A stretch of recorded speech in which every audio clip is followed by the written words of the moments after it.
The history of the Philippines from 1521 to 1898, also known as the Spanish Colonial Era, begins with the arrival in 1521 of European explorer Ferdinand Magellan sailing for Spain, which heralded the period when the Philippines was a colony of the Spanish Empire, and ends with the outbreak of the Spanish-American War in 1898, which marked the beginning of the American colonial era of Philippine history. Spanish expeditions and colonization. Although the archipelago may have been visited before by the Portuguese, the earliest documented European expedition to the Philippines was that led by Ferdinand Magellan, in the service of the King of Spain. The expedition first sighted the mountains of Samar at dawn on the 16th of March 1521, making landfall the following day at the small, uninhabited island of Homenhon at the mouth of the Leyte Gulf. On Easter Sunday, the 31st of March 1521, at Limazawa Island, southern Leyte, as is stated in Pigafetta's Primo Viaggio intorno el Mondo, Magellan solemnly planted a cross on the summit of a hill overlooking the sea and claimed for the King of Spain possession of the islands he had seen, naming them Archipelago of St. Lazarus. Magellan conquered and sought alliances among the natives, beginning with the chieftain of Sugbu, and took special pride in converting them to Catholicism. Magellan's expedition got involved in the political rivalries between the Cebuano natives and took part in a battle against Lapu-Lapu, chieftain of Mactan Island and a mortal enemy of Datu Zula. At dawn on the 27th of April 1521, Magellan invaded Mactan Island with 60 armed men and 1,000 Cebuano warriors, but he had great difficulty landing his men on the rocky shore. Lapu-Lapu had an army of 1,500 on land. Magellan waded ashore with his soldiers and attacked the Mactan defenders, ordering Datu Zula and his warriors to remain aboard the ships and watch. Magellan seriously underestimated Lapu-Lapu and his men, and grossly outnumbered Magellan, and 14 of his soldiers were killed. The rest managed to reboard the ships.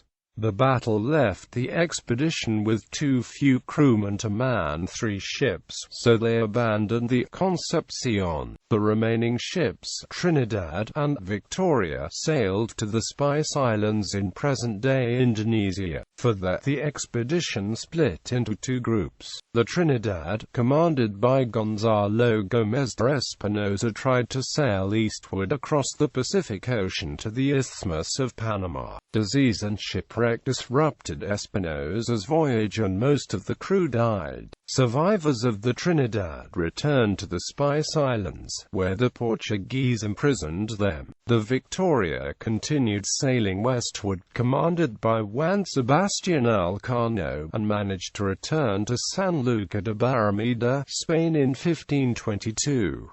In 1529, Charles I of Spain relinquished all claims to the Spice Islands to Portugal in the Treaty of Zaragoza. However, the treaty did not stop the colonization of the Philippine archipelago from New Spain. After Magellan's voyage, subsequent expeditions were dispatched to the islands.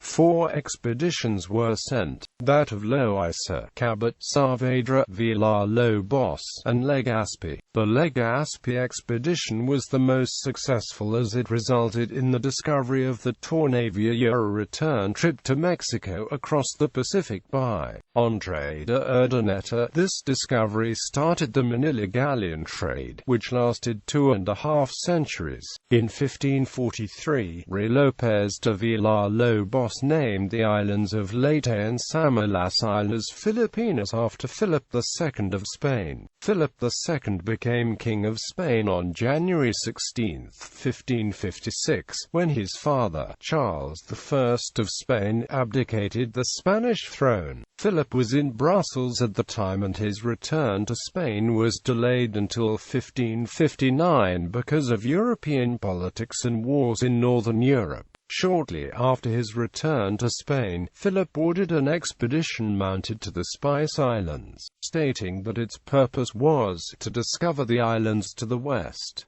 In reality, its task was to conquer the Philippines for Spain. On November 19 to 20, 1564, a Spanish expedition of a mere 500 men led by Miguel López de Legaspi departed Barra de Navidad, New Spain, arriving off Cebu on February 13, 1565, conquering it despite Cebuano opposition. In 1569, Legaspi transferred to Panay and founded a second settlement on the bank of the Panay River. In 1570, Legaspi sent his grandson Juan de Salcedo, who had arrived from Mexico in 1567, to Mindoro to punish Moro pirates who had been plundering Panay villages. Salcedo also destroyed forts on the islands of Ilan and Lubang, respectively south and northwest of Mindoro. In 1570, Martin de Goiti, having been dispatched by Legaspi to Luzon, conquered the kingdom of Manila. Legaspi then made Manila the capital of the Philippines and simplified its spelling to Manila.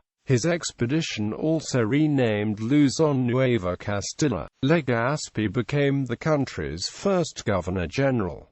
With time, Cebu's importance fell as power shifted north to Luzon. The archipelago was Spain's outpost in the Orient, and Manila became the capital of the entire Spanish East Indies. The colony was administered through the Viceroyalty of New Spain until 1821, when Mexico achieved independence from Spain. After 1821, the colony was governed directly from Spain. During most of the colonial period, the Philippine economy depended on the Galleon trade, which was inaugurated in 1565 between Manila and Acapulco, Mexico. Trade between Spain and the Philippines was via the Pacific Ocean to Mexico, and then across the Caribbean Sea and Atlantic Ocean to Spain. Manila became the most important center of trade in Asia between the 17th and 18th centuries. All sorts of products from China, Japan, Brunei, the Moluccas and even India were sent to Manila to be sold for silver 8 real coins, which came aboard the galleons from Acapulco. These goods, including silk, porcelain, spices, lacquerware and textile products, were then sent to Acapulco and from there to other parts of New Spain, Peru and Europe. The European population in the archipelago steadily grew, although natives remained the majority. They depended on the galleon trade for a living. In the later years of the 18th century, Governor-General Basco introduced economic reforms that gave the colony its first significant internal source income from the production of tobacco and other agricultural exports. In this later period, agriculture was finally opened to the European population, which before was reserved only for the natives.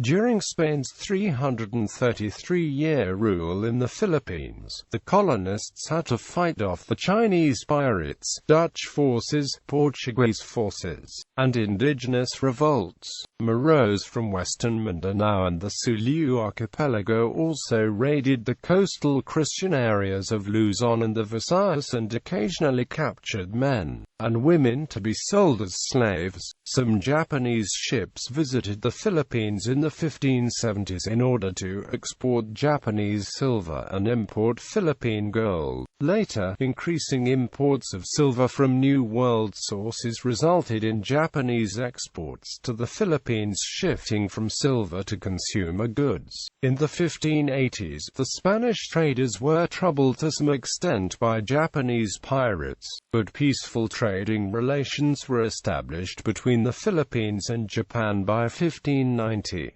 Japan's Kampaku's Toyotomi Hideyoshi demanded unsuccessfully on several occasions that the Philippines submit to Japan's suzerainty. On February 8, 1597, King Philip II, near the end of his 42-year reign, issued a royal sigil instructing Francisco de Teo de Guzman, then Governor-General of the Philippines, to fulfill the laws of tributes and to provide for restitution of ill-gotten taxes taken from the natives. The decree was published in Manila on August 5, 1598. King Philip died on the 13th of September, just 40 days after the publication of the decree, but his death was not known in the Philippines until middle of 1599, by which time a referendum by which the natives would acknowledge Spanish rule was underway. With the completion of the Philippine referendum of 1599, Spain could be said to have established legitimate sovereignty over the Philippines. Spanish control. Political system. The Spanish quickly organized the new colony according to the model. The first task was the reduction, or relocation of native inhabitants into settlements. The earliest political system used during the conquista period was the encomienda system, which resembled the feudal system in medieval Europe. The conquistadors, friars and native nobles were granted estates, in exchange for the services to the king, and was given the privilege to collect tribute from its inhabitants. In return, the person granted the encomienda, known as an encomendero, was tasked to provide military protection to the inhabitants, justice and governance. In times of war, the encomendero was duty-bound to provide soldiers for the king, in particular, for the complete defense of the colony from invaders such as the Dutch, British and Chinese. The encomienda system was abused by encomenderos and by 1700 was largely replaced by administrative provinces, each headed by an alcalde mayor. The most prominent feature of Spanish cities was the plaza, a central area for town activities such as the fiesta, and where government buildings, the church, a market area and other infrastructures were located. Residential areas lay around the plaza. During the conquista, the first task of colonization was the reduction, or relocation of the indigenous population into settlements surrounding the plaza. National government. On the national level, the King of Spain, via his Council of the Indies, governed through his representative in the Philippines, the Governor-General of the Philippines. With the seat of power in Intramuros, Manila, the Governor-General was given several duties: head of the Supreme Court, the Royal Audiencia of Manila, Commander-in-Chief of the Army and Navy, and the economic planner of the country. All executive power of the local government stemmed from him and his regal patron. He had the authority to supervise mission work and oversee ecclesiastical appointments. His yearly salary was 40,000 pesos. The Governor-General was usually a Peninsular Spaniard, a Spaniard born in Spain, to ensure loyalty of the colony to the crown. Provincial government. On the provincial level, heading the pacified provinces, was the provincial governor. The unpacified military zones, such as Mariveles and Mindoro, were headed by the corregidors. City governments were also headed by an alcalde mayor. Alcalde mayors and corregidors exercised multiple prerogatives as judge, inspector of encomiendas, chief of police, tribute collector, capitan general of the province and even vice-regal patron.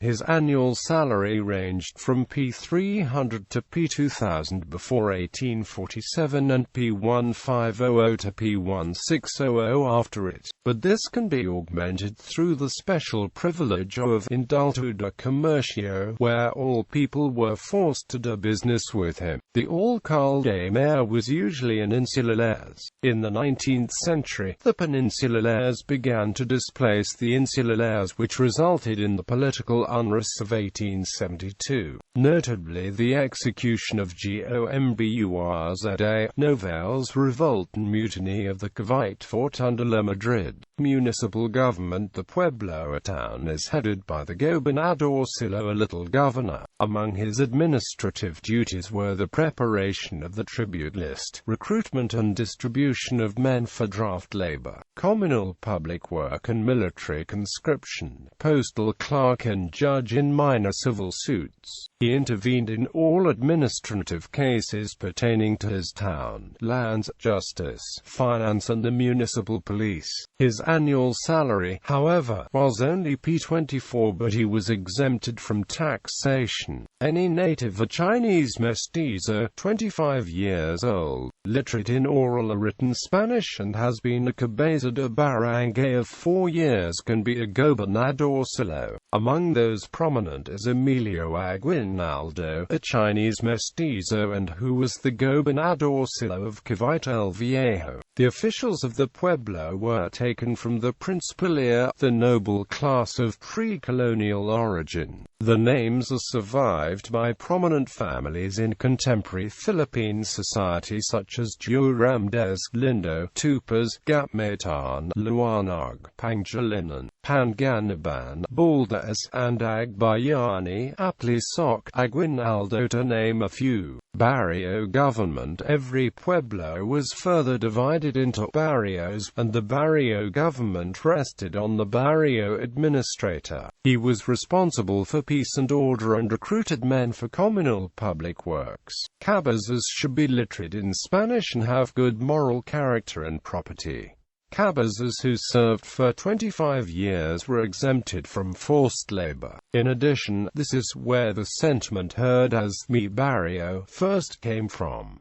The Residencia and the Visita. To check the abuse of power of royal officials, two ancient Castilian institutions were brought to the Philippines. The Residencia, dating back to the 5th century, and the Visita, which differed from the Residencia in that it was conducted clandestinely by a visitor or general sent from Spain and might occur any time within the official's term, without any previous notice. Visitas may be specific or general. Maura law. The legal foundation for municipal governments in the country was laid with the promulgation of the Maura law on May 19, 1893. Named after its author, Don Antonio Maura, the Spanish Minister of Colonies at the time. The law reorganized town governments in the Philippines with the aim of making them more effective and autonomous. This law created the municipal organization that was later adopted, revised, and further strengthened by the American and Filipino governments that succeeded. Spanish economy. Manila-Acapulco galleon trade. The Manila-Acapulco galleon trade was the main source of income for the colony during its early years. Service was inaugurated in 1565 and continued into the early 19th century. The galleon trade brought silver from New Spain, which was used to purchase Asian goods such as silk from China, spices from the Moluccas, lacquerware from Japan, and Philippine cotton textiles.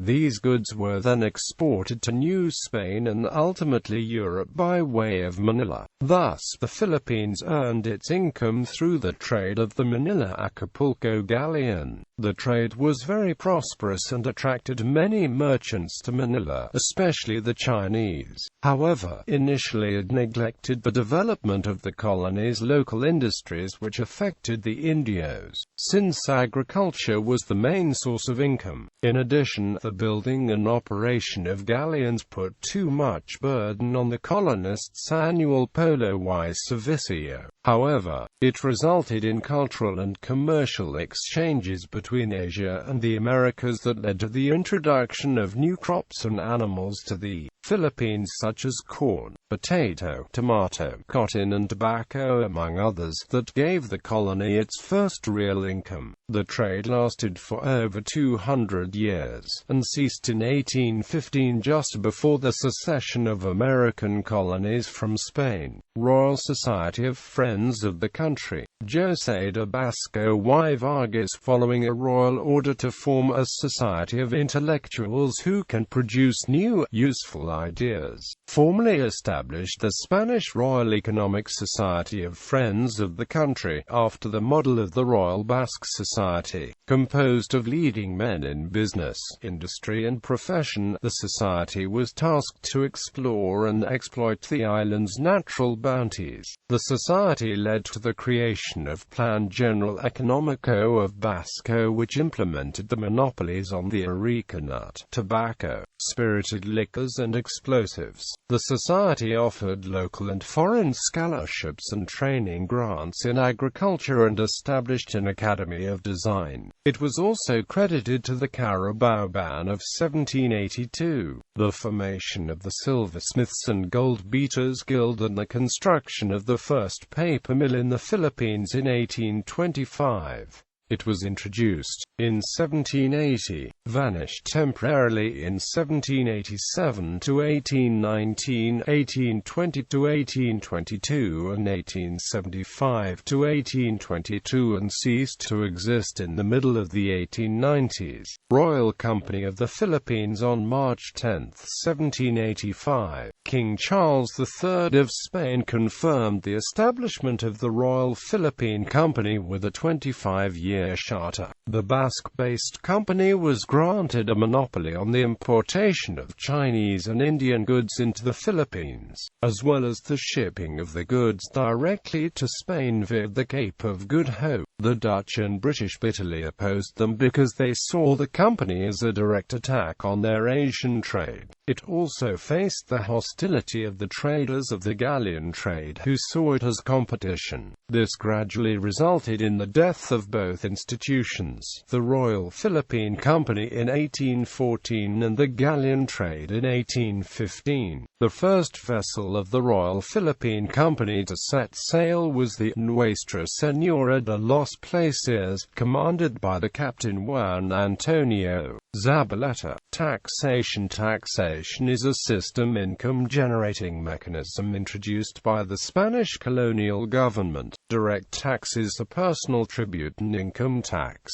Indirect taxes are custom duties and the bandala. These are enforced contribution of the people to Spanish government in 1884. The tribute was replaced by sigilo personal. Also there was the bandala, an annual forced sale and requisitioning of goods such as rice.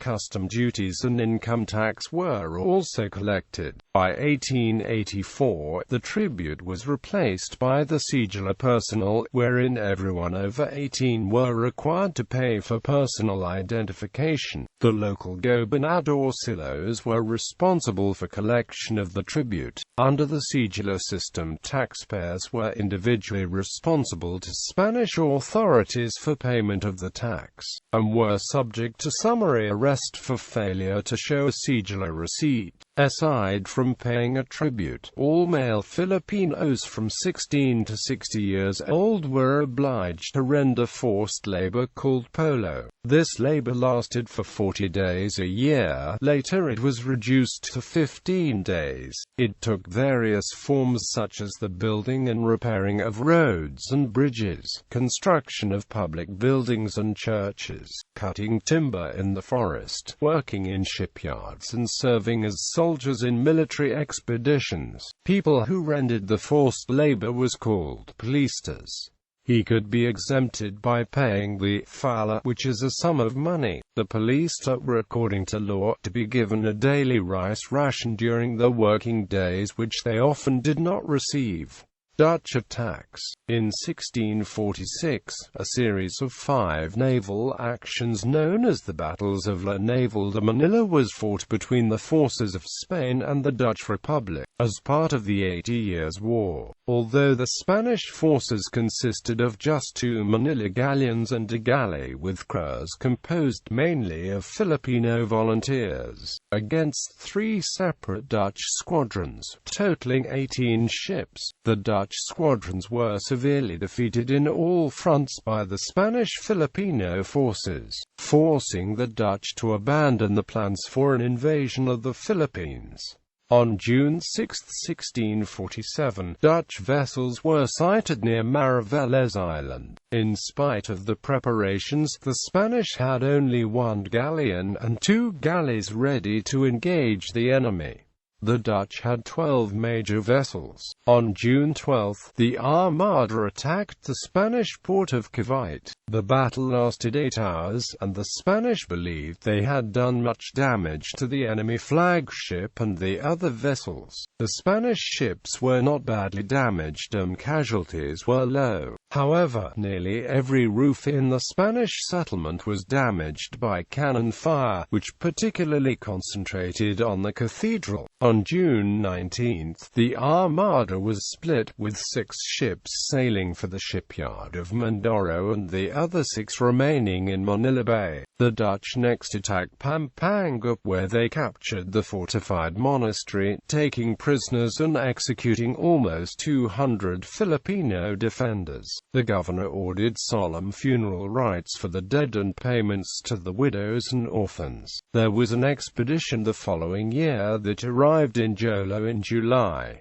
The Dutch had formed an alliance with an anti-Spanish king, Salacala. The Spanish garrison on the island was small, but survived a Dutch bombardment. The Dutch finally withdrew, and the Spanish made peace with the Joloans, and then also withdrew. There was also an unsuccessful attack on Zamboanga in 1648.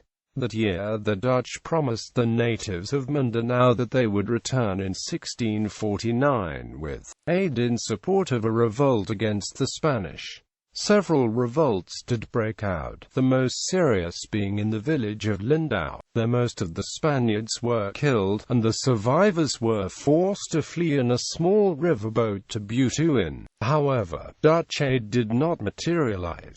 The authorities from Manila issued a general pardon, and many of the Filipinos in the mountains surrendered. However, some of those were hanged and most of the rest were enslaved. British invasion. In August 1759, Charles III ascended the Spanish throne. At the time, Britain and France were at war in what was later called the 7 Years' War. France, suffering a series of setbacks, successfully negotiated a treaty with Spain known as the Family Compact, which was signed on 15 August 1761. By an ancillary secret convention, Spain was committed to making preparations for war against Britain. The early success at Manila did not enable the British to control the Philippines. Spanish Filipino forces kept the British confined to Manila. Nevertheless, the British were confident of eventual success after receiving the written surrender of captured Catholic Archbishop Rojo on 30 October 1762. The surrender was rejected as illegal by Don Simon de Anda y Salazar, who claimed the title of Governor-General under the statutes of the Council of Indies. He led Spanish Filipino forces that kept the British confined to Manila and sabotaged the crushed British fermented revolts. Enda intercepted and redirected the Manila Galleon trade to prevent further captures by the British. The failure of the British to consolidate the position led to troop desertions and a breakdown of command unity, which left the British forces paralyzed and in an increasingly precarious position. The 7 Years' War was ended by the Peace of Paris signed on 10 February 1763. At the time of signing the treaty, the signatories were not aware that the Manila was under British occupation and was being administered as a British colony. Consequently, no specific provision was made for the Philippines. Instead, they fell under the general provision that all other lands not otherwise provided for be returned to the Spanish Crown.